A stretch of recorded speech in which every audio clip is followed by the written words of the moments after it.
Hello guys, welcome back to my channel. आप सबका स्वागत है मेरे चैनल पे। तो यहाँ शुरुआत करते हैं।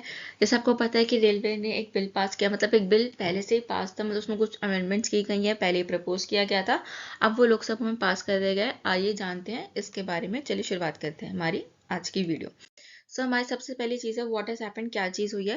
जैसे आपको पता है रेलवे ने एक बिल पास किया था, एक बिल लाया था 2024 में। उसको थोड़ा बहुत अमेंड किया गया है और उसको वेडनेसडे दिसंबर 11 2024 को पास कर दिया गया लोकसभा में, डिस्पाइट डिस्क्रिप्शन, मतलब मतभेद होने के बावजूद, मतलब अपोजिशन और जो सेंट्रल पार्टी है उनके बीच में, जो गवर्नमेंट है जिसकी सरकार है उनके बीच में डिस्ट्रप्शन होने के बाद भी स्टिल उसको पास कर दिया गया।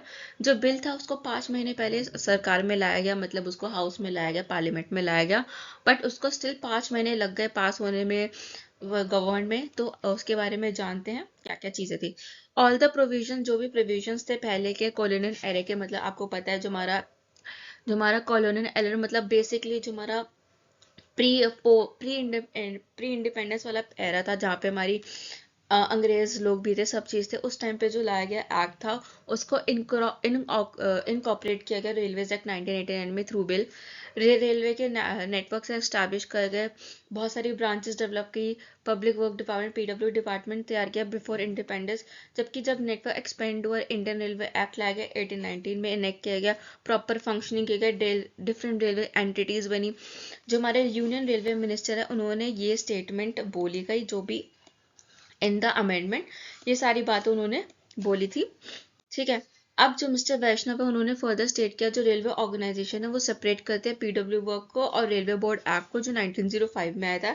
एक कंटेम्प्रेरी रेलवे लॉ आएगा, जो रेलवे एक्ट 1989 में रीअपील किया गया था, इंडियन रेलवेज एक्ट 1890।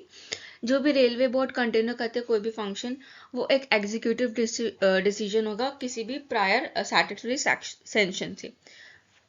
ये जो करंट बिल है वो प्रपोज करता है सिंप्लीफाई करने के लिए जो लीगल फ्रेमवर्क होता है, जो कि इनकॉर्पोरेट करता है इंडियन रेलवेज बोर्ड एक्ट 1905 को इन इंडियन रेलवेज एक्ट 1989।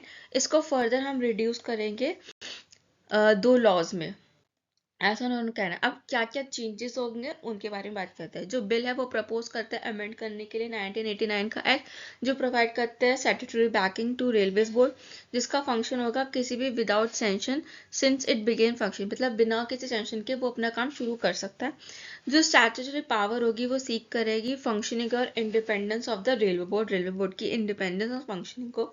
और जो प्रोविजंस होंगे वो ऐड किए जाएंगे अमेंडमेंट बिल में, जो ऑथराइज करेगी सेंट्रल गवर्नमेंट को डिसाइड करने के लिए जो कंपोजिशन होगी रेलवे, मतलब रेलवे बोर्ड में कौन कौन, रेलवे बोर्ड की कंपोजिशन कैसे होगी उस चीज़ को डिसाइड करेगी आपकी सेंट्रल गवर्नमेंट। ये जो नीड है इंक्लूड करते हैं नंबर ऑफ मेंबर्स, कितने नंबर मेंबर्स होंगे, उनके टर्म्स ऑफ सर्विसेज, क्वालिफिकेशन और उनका एक्सपीरियंस, ये सब चीज़ें। अब जो बिल है वो प्रपोज करता है इम्प्रूव ऑपरेशनल एफिशिएंसी को, डिसेंट्रलाइज पावर करता है, greater autonomy of railway zones. जो इंक्रीजिंग ऑटोनॉमी है वो लॉन्ग स्टैंडिंग डिमांड करती है वेरियस कमेटीज से। 2014 में एक कमेटी बनी थी, श्रीधरन कमेटी बनी थी। अब जैसे ही आपको ये दिख रहा है, ये हमारा इंडिया का मैप है, इसमें हमारे ये जो आपको लिस्ट दिख रही है ये हमारे सारे रेलवे जोन है, मतलब हमारे देश में कम से कम 17 रेलवे जोन है। हर एक जोन डिफरेंट डिफरेंट है, कंट्री बाउंड्री रेलवे लाइन, मतलब बेसिकली हमारे देश में 17 रेलवे जोन है। अब इंडिपेंडेंट रेगुलेटर क्या है। अब इंडिपेंडेंट रेगुलेटर जो स्टैब्लिश करते हैं, इंडिपेंडेंट रेगुलेटर टू ओवरसीज करते हैं, जैसे टैरिफ सेफ्टी, मतलब कौन कौन चीज़ें मायने रखती है हमारे, जैसे सेफ्टी हो चाहे टैरिफ्स हो, मैनेज करना पूरे रेलवे बोर्ड को। और जो प्राइवेटाइजेशन होता है, पार्टिसिपेशन होता है किसी प्राइवेट सेक्टर का, अगर वो रेलवे सेक्टर में पार्टिसिपेट करता है, वो सारी चीज़ें भी इंपॉर्टेंट रखती है। एक रिकमेंडेशन लाई गई थी 2015 में, टू हैव इंडिपेंडेंट रेगुलेटर, मतलब एक इंडिपेंडेंट रेगुलेटर होना चाहिए 2015 में, ताकि वो by the committee on restructuring railways, मतलब रेलवे को रिकंस्ट्रक्ट करना, रिस्ट्रक्चर करना, हर एक चीज़ को एक सिस्टमैटिक एक ऑर्गेनाइज्ड वे में मैनेज करना, ये सब चीज़ें उस 2015 की कमेटी में लाया गया था। अब ये जो अमेंडमेंट थी वो एक्सपेक्ट करती थी जो स्पीड अप, मतलब ये जो अमेंडमेंट थी इसको लाने का मेन पर्पस यही था कि ताकि जो प्रपोजल्स है उनको स्पीड अप करा जाए, उनको स्पीड से अप्रूवल दिया जाए, ताकि वो सब प्रोसेस हो, जो ट्रेन सर्विसेज है वो अच्छी हो, और जो हेल्प करेंगे जितनी भी पेंडेंट डिमांड्स है। बहुत सारे रीजन्स ऐसे हैं जहाँ पे आज भी थोड़ा रेलवेज लाइन पहुंचने में दिक्कत है, ताकि वहां तक पहुंचे। वेरियस रीजन में अभी भी ट्रेन कनेक्टिविटी इतनी अच्छी नहीं है, स्टेशन इतने अच्छे नहीं है, प्रॉपर मैनेज नहीं है, प्रॉपर वेल स्टैब्लिश नहीं है, कंस्ट्रक्ट नहीं है। तो वो सब चीज़ों को देखते हुए ये एक अमेंडमेंट लाया गया था, ताकि ये सारी जो चीज़ें हैं वो और अच्छे से हो सके और तरीके से इन सब चीज़ों को बनाया जा सके। ठीक है, अब जो बिल है वो अलाउ करता है किसी भी गवर्नमेंट को फास्ट इंट्रैक्ट इंफ्रास्ट्रक्चर, जैसे मैंने पहले ही बोला कि ये अलाउ करेगा गवर्नमेंट को कि फास्ट इंफ्रास्ट्रक्चर आ सके। सुपर ट्रेन, मतलब सबको पता है बुलेट ट्रेन बहुत चल रही थी, बुलेट ट्रेन आएगी, स्टार्ट हुई, पर उसको और एडवांस करने के लिए और जगह भी स्टार्ट करने के लिए सुपर फास्ट ट्रेन ऑपरेशन हो सके। जैसे अरुणाचल एक्सप्रेस हो गई, अरुणाचल एक्सप्रेस विया सिवान, मतलब ये सारे रूट, तावे, कापातगंज, गोरखपुर, इस सारे रूट से अरुणाचल एक्सप्रेस शुरू कर सके, जो स्टैब्लिश करेगी, जो आपका बेसिकली जो बिहार रीजन है उसको स्टैब्लिश करेगी, वहाँ के लोगों को फायदा करेगी, और उनसे आने वाली जो भी और भी चीजें हैं उसको भी फायदा करेंगे। वहाँ पे इनकम जनरेट होगी, बहुत चीजें हैं। अगर आप कोई भी एक सेक्टर में काम करते हैं तो उससे बहुत सारे लोगों को फायदा होता है।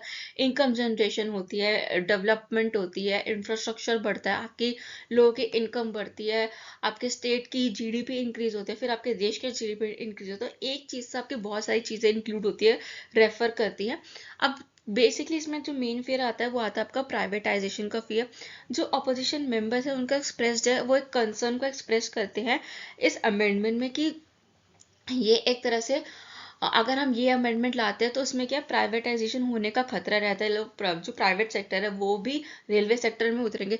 अभी तक तो क्या है, सिर्फ सिर्फ जो रेलवे सेक्टर है वो सिर्फ ओनली गवर्नमेंट, मतलब सेंट्रल गवर्नमेंट ओन्ड है। इसमें कोई भी प्राइवेट सेक्टर नहीं है, इसमें कोई भी बाहर की कोई कंपनी इंक्लूड नहीं है। इसमें सिर्फ गवर्नमेंट है और सिर्फ गवर्नमेंट का ही रोल चलता है। पोटेंशियली वो जेपरडाइज करता है affordability, accessibility of railway service for common citizen. जिसके अगर प्राइवेट सेक्टर आता है तो उससे क्या लोगों की अफोर्डेबिलिटी कम होगी, एक्सेसिबिलिटी कम होगी। तो ये सब फॉर कॉमन, मतलब जो कॉमन सिटीजन है उनके लिए। During the discussion several opposition ने अपनी वॉइस रेज करी, अप्रीहेंस किया, जिसकी वजह से इंक्रीज प्राइवेट सेक्टर इन्वॉल्वमेंट, जो इंक्रीज करता है प्राइवेट सेक्टर इन्वॉल्वमेंट को। Undermining the public character for Indian railway, जो हमारा इंडियन रेलवेज का मेन करेक्टर है, क्या पब्लिक सेक्टर है, वो पब्लिकली ओन्ड है, मतलब मेन सेंट्रल गवर्नमेंट ओन्ड है, वो उसको अंडरमाइन करेगा। बट जो हमारी गवर्नमेंट है उन्होंने इसको मना कर दिया, उन्होंने इन सारे क्लेम को रिफ्यूट कर दिया कि ऐसा कुछ नहीं होगा। Retiring to its comment, keeping the railways under public ownership, कि जो रेलवेज है वो हमेशा पब्लिक सेंट्रल गवर्नमेंट की ओनरशिप में रहेगी। रिस्पॉन्डिंग टू कंसर्न, ये जब कंसर्न हुआ था, रेज किया गया था, तो रेलवे मिनिस्टर अश्विनी वैष्णव ने अक्यूज किया अपोजिशन को कि फेक नैरेटिव करने के लिए।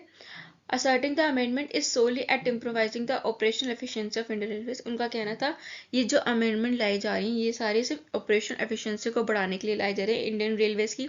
उनका ये भी कहना है कि फेक नैरेटिव ला के हैज़ ऑलरेडी कॉन्स्टिट्यूशनल फेल हो गया, now this one also will fall flat. अगर ये भी ऐसा करेंगे तो ये भी फॉल फ्लैट हो जाएगा। ही अपील, उन्होंने अपोजिशन को अपील की to different from misleading public, उन्होंने अपील किया कि आप पब्लिक को ऐसे भड़काइए मत, बहकाइए मत। Emphasising the need of unity, इस टाइम नीड है यूनिटी की, एडवांसिंग करने की रेलवे सेक्टर को। ठीक है, so thank you guys for watching this video. I hope आपको वीडियो पसंद आएगा। इफ आपको वीडियो पसंद आए तो do like share and subscribe channel, ज़्यादा वीडियो को शेयर कीजिए, सब्सक्राइब कीजिए चैनल को। हम आपसे मिलेंगे कल अगली वीडियो में।